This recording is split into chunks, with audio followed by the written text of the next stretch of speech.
that's how he may have to set it up in his mind to be able to cope and move on, right? So all good. He's giving us his thoughts. These are his thoughts.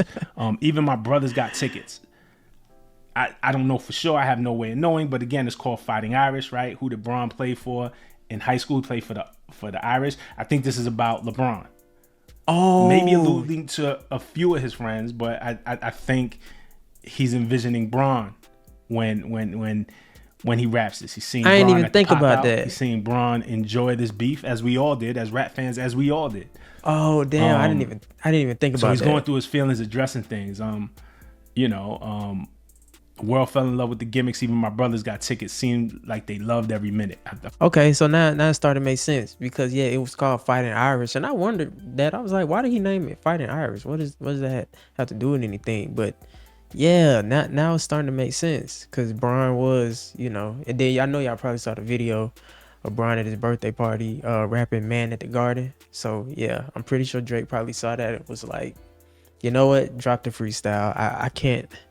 I can't take it anymore. If the confirmed title is the Fighting Irish freestyle, as it is on Genius, and and not Genius isn't always right. Shout out to team at Genius, but it tracks. So he's just going through his feelings. This is the stuff that made us fall in love with Drake. Whether I agree with his perspective or not, it's his innermost feelings. So he says, analyzing behavioral patterns is somewhat suspicious since he was never happy for me when I run up the digits or when I'm breaking world records still as I guzzle a Guinness or when I get my fifth Maybach because the color is different. Yeah, the breaking world records and the guzzle of Guinness is dope because the Guinness Book of World Records, guzzle of Guinness, the beer, just some dope wordplay.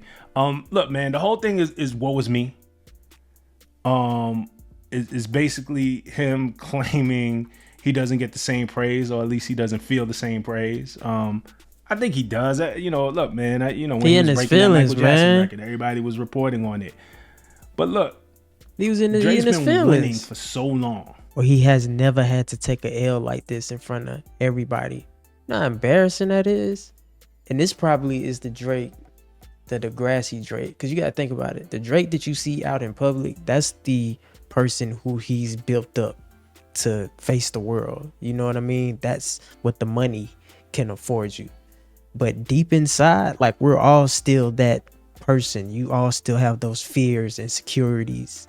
I don't care how rich you are. You feel me? It's still there. And I feel like I said, Kendrick touched this nigga's soul. And, it got him sounding on this record like, woe is me, like he said. To him, when he gets the praise, he probably doesn't even feel it because you start to become desensitized to it. And on the flip side, for us, me and the media, the public, the fans, people on social media probably don't praise the wins as much at the same time because it feels like, oh, that's Drake. You always win. You get right. used to him winning. So the praise might not be, there's definitely praise. Praise might not be as loud.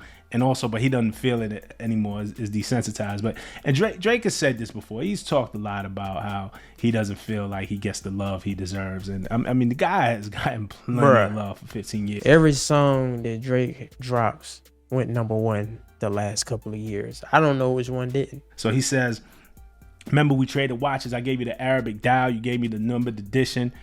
You wouldn't even check up on my son like a pediatrician. Sure, convinced the gang that shit was rooted in love when it isn't. I don't know if him and Bron traded watches. They could have.